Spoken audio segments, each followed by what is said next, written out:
Hanya dari mazhab Imam Syafi'i saja berkorban itu hukumnya sunnah. Mazhab Imam Malik, Imam Hanafi yang paling kecil, dan Imam Hambali yang paling tua, semuanya hukumnya wajib.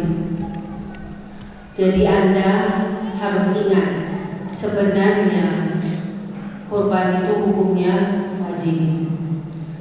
Anda wajib setiap hari nabung untuk bisa kurban 1 ekor kambing setiap tahun. Kalau Anda bisa gonta-ganti HP, gonta-ganti motor, bukan gonta-ganti istri ya, gonta-ganti baju, hari ini warna hijau, besok saya mau warna biru, gonta-ganti sepatu, gonta-ganti tas, kenapa tidak bisa korban hatta walaupun 1 ekor kambing? 1 ekor kambing 2,5 juta di pesantren Al-Asriyah Budiman. Dan semua kambing-kambing kalau yang ditransferkan uang kita jadikan sapi, tuh beruntung. Anda bayarnya kambing tapi dapatnya sapi. Itu maksud Umi. Yang penting niatnya. Anda lebih baik memberikan korban daripada Anda beli jajanan, jalan-jalan gak jelas, refreshing, healing, otak. Anda hidup di negeri yang sangat bisa dibilang sempurna, hijau, dingin, kaya. Kalau cantik pasti negara tercantik di dunia salah satunya adalah Indonesia. Cuma sayang orangnya jorok-jorok dan super jorok. Buang sampah sembarangan, ludah sembarangan. Kalau lihat tempat itu bersih, tidak sah kalau nggak bikin kotor. Heran. Kemarin nonton di TV ada satu anak laki-laki. Dia itu perantau, musafir dari daerah datang ke Jakarta, tidur di masjid. Katanya Habib Hasan, hotel Muslim itu masjid. Padahal masjid bukan untuk tidur. Tetapi musafir ini nginap di masjid dan tidak ada keluarga di Jakarta. Setelah dia dapat kerjaan, menikah, punya anak, dia ingin mengembalikan jasa masjid karena sudah memberikan dia tempat untuk tinggal ketika dia bermusafir berkelana ke Jakarta. Setiap hari dia kerjanya kan sore, dia dagang, jual tahu isi. Jadi tiap sore baru dia keliling. Tapi tiap pagi habis sholat subuh dia akan keliling masjid. Ternyata masjid-masjid di Indonesia ini super jorok, jijik, aneh. Padahal an-nadhafatu minal iman, kebersihan itu adalah sebagian dari iman. Allah suruh kita berkorban untuk apa? Untuk membersihkan diri kita, jiwa kita dari dosa, dari maksiat, supaya kita bertobat. Membersihkan harta kita, memberi makan kepada yatim miskin, orang-orang miskin, duafa, anak yatim, musafir. Itu tujuan kita berkorban. Tetapi ini masjid, jijik, sudah lumutnya, di temboknya hitam dekil. Jadi anak ini usianya 26 tahun, keliling tiap pagi, ganti hari ini masjid ini, besok masjid B, besok masjid C. Sore baru dia mulai datang. Dan dia beli semua peralatan untuk sabun, untuk sikat, semuanya dari uang penghasilan dari jualan tahu. Dan alhamdulillah istrinya juga mendukung. Dan istri harus dukung ketika suami itu beribadah. Itu adalah tugas seorang Jadi istrinya ikhlas. Uang dari jualan itu dipakai untuk beli sabun, untuk beli sikat, untuk beli gloves, sarung tangan.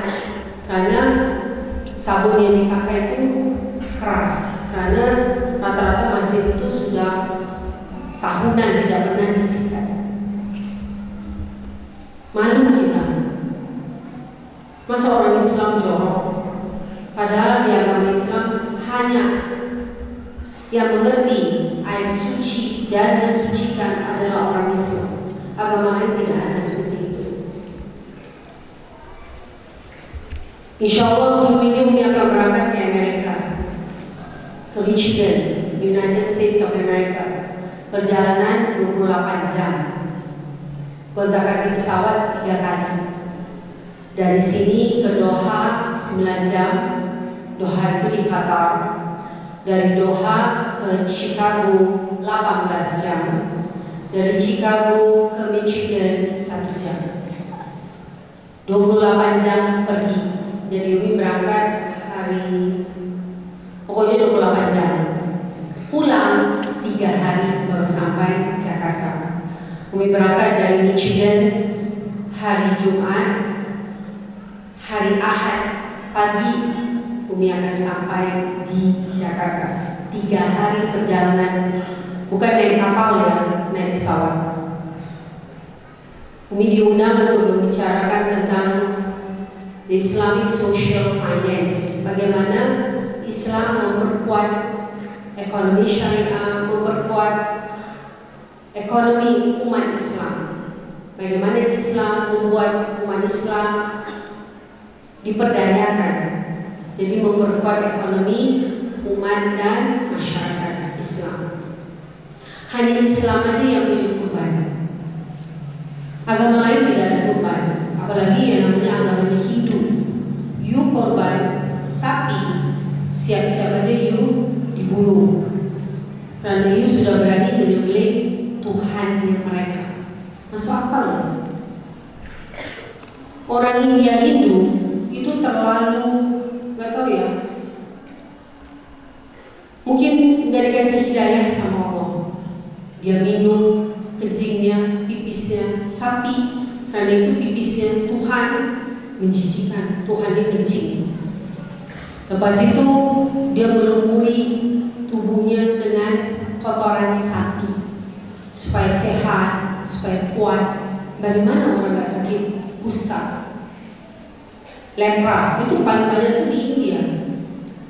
Karena mereka, orang kalau kita luluran kan pakai bengkuang, pakai kopi atau pakai coklat supaya kulit kita bersih, harum, semerbak. Terus bagi yang anak perempuan yang banyak bulu di tangan, itu bisa rontok semua bulu-bulu di tangan dan kakinya dengan luluran. Tetapi kalau ada luluran dengan kotorannya sapi, sudah menjijikan, bau busuk. Mana suami mau dekat dengan si bau tai sapi? Anda bisa bayangkan nggak, kotoran sapi itu sebau-bau kotoran. Sebab itu biometannya, kentutnya sapi aja bisa menyebabkan kebakaran. Bayangkan dari beracunnya kotoran dan kentutnya sapi. Itu Anda lihat di biogas di peternakan sapi kita. Itu kan ditampung kotoran sapi, terus kita sedot LPG-nya, metannya, gasnya, supaya bisa dijadikan listrik dan LPG untuk masak. Karena sangat berbahaya kotoran sapi. Beda dengan kotoran kambing, kotoran kelinci bisa dipakai buat pupuk. Tapi kotoran sapi tidak bisa, harus dibuang dulu gasnya, baru boleh dipakai buat menjadi pupuk. Islam adalah agama logik, agama sains. Jadi kalau orang-orang yang beragama Islam itu pasti orang-orang yang cerdas, genius. Banyak mualaf itu dari orang-orang yang cerdas, ahli matematik, profesor. Karena mereka tahu bahwa Islam itu adalah agama yang benar. Doakan nanti Umi di Amerika bisa membantu mensyiarkan kehebatan Islam. Bagaimana dengan Islam ini kemiskinan bisa kita tekan dan membuat orang-orang manusia menjadi lebih kuat, lebih sejahtera, lebih makmur dengan ekonomi Islam. Jadi pertanyaannya itu gampang. Bagaimana agama anak? Karena yang diundang itu 3 agama, Islam, Kristen, dan apalagi satu? Agama langit atau agama Abraham. Satu lagi agama apa? Yahudi. Yes. Jadi 3 agama yang diundang. Satu-satunya perempuan adalah Umi yang mewakili Islam. Satu lagi Kristen, seorang pendeta, dan satu lagi orang Yahudi, Rabbi itu juga pendeta Yahudi. Kalau Umi bukan dibilang ustazah, tapi Umi pimpinan pondok pesantren. Jadi yang diundang orang 3 ini adalah yang mewakili agama mereka masing-masing, dan bagaimana mereka menjelaskan agama masing-masing ini memperkuat ekonomi dari setiap agama. Kalau Kristen kita tahu pasti tidak ada yang namanya kurban. Kalau di Yahudi, setahu Umi juga tidak ada yang dikorbankan. Karena Nabi Ismail dan Nabi Ishak, walaupun mereka saudara tiri, beda ibu, tetapi akhirnya turunlah seperti sekarang. Nabi Ismail keturunannya menjadi orang-orang Islam, dan Nabi Ishak keturunannya menjadi agama Yahudi. Dan yang dikorbankan di dalam sejarah adalah Nabi Ismail. Jadi kalau kita bicara tentang Idul Adha adalah di mana kita mengorbankan everything and anything for Allah. Semuanya, segalanya untuk Allah. Bukan hanya anak seperti Nabi Ismail dan Nabi Ibrahim, tetapi juga harta kita. Jangan pelit sama Allah. Saya mau korban. Kalau ada kambing yang paling murah harganya berapa? Oh ada tuh 1,9 juta. Itu anak kambing apa? Anda harus ingat ya, kambing yang bisa dikorbankan yang sudah berusia berapa? Berapa Ustaz? 2 tahun, sudah giginya apa? Kan dia ada giginya ya. Jadi kalau terlalu kecil karena Anda mau murah, sudah tarik aja. Tidak bisa. Allah itu maha mengetahui. Yang boleh dikorbankan adalah hewan yang sudah berusia 2 tahun ke atas, dan harus yang jantan. Ingat itu. Bukan yang betina sedang hamil. Oh mumpung murah ya. Padahal sapinya sedang hamil, kambingnya sedang hamil. Anda dosa besar. Karena korban itu tidak bisa sembarangan. Kenapa bicara begitu? Karena kami pernah ditipu oleh satu yayasan Hafiz Al-Quran dari luar negeri. Kirim kita 100 ekor kambing, 70% hamil.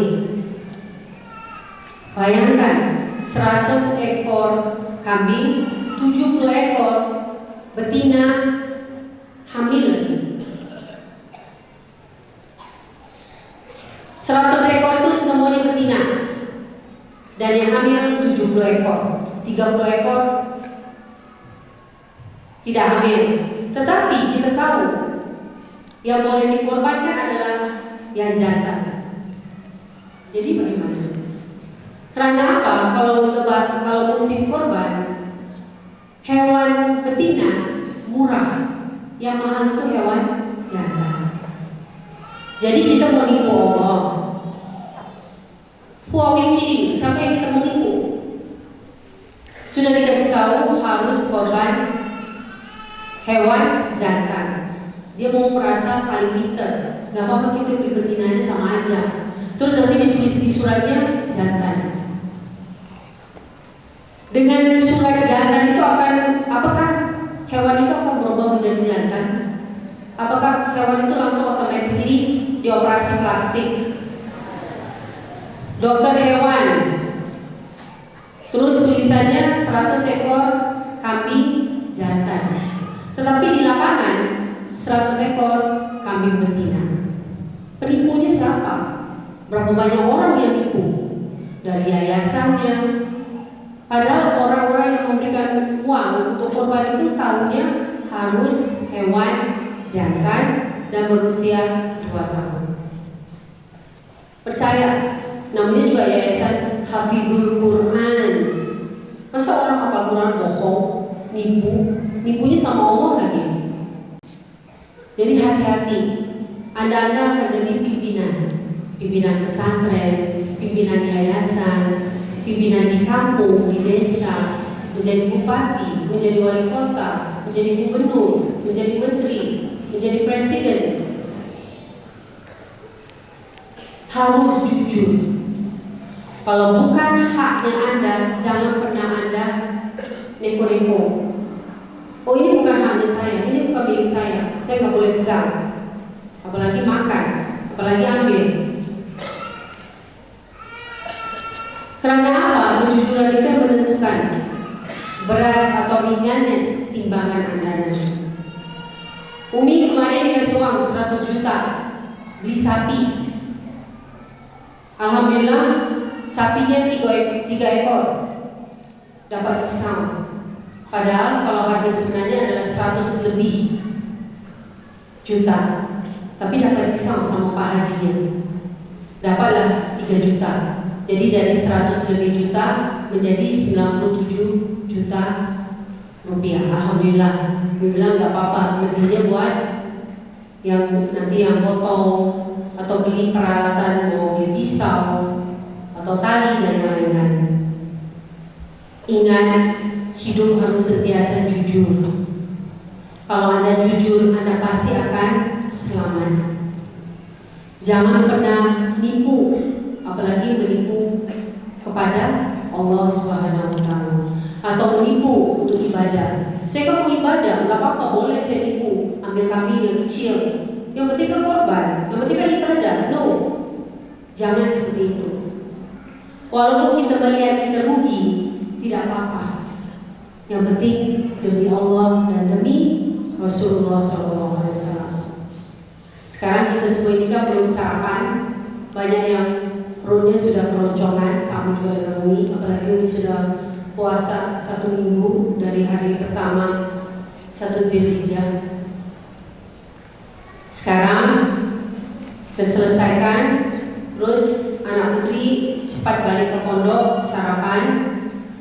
Terus anak putra Anda disunahkan membacakan takbir untuk hewan-hewan yang akan dikorbankan.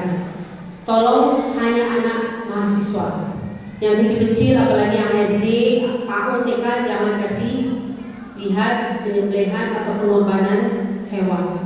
Nanti dia jadi trauma. Terus bagi yang tidak ikut korban, cepat sarapan. Insya Allah habis sholat Zuhur jam 2 kita akan kembali lagi ke Masjid Toha untuk acara tasyakuran pesantren Al-Sunnah. Mohon maaf lahir dan batin. Wassalamualaikum warahmatullahi wabarakatuh.